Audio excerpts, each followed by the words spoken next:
ప్రపంచంలో ఐక్యరాజ్య సమితి 1982లోని గుర్తించడం జరిగింది. మరి ఇది ప్రతి సంవత్సరం ఈ రీతిగా మనం జరుపుకోవాలి.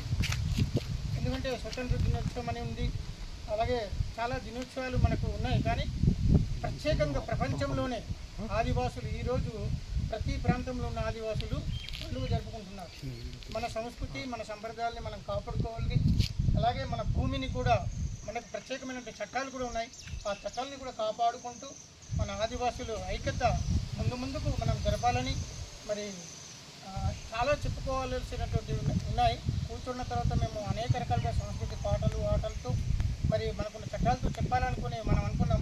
కానీ వాళ్ళు ఎక్కడెక్కడ వెళ్ళవలసినటువంటి కార్యక్రమాలు ఉంది కాబట్టి ఈ కార్యక్రమాన్ని మన అధ్యక్షుడు అయినటువంటి కామరాజు గారు నడిపిస్తూ ఈ కార్యక్రమాన్ని జయప్రదం చేయాలని కోరుతూ ఈ అవకాశం ఇచ్చిన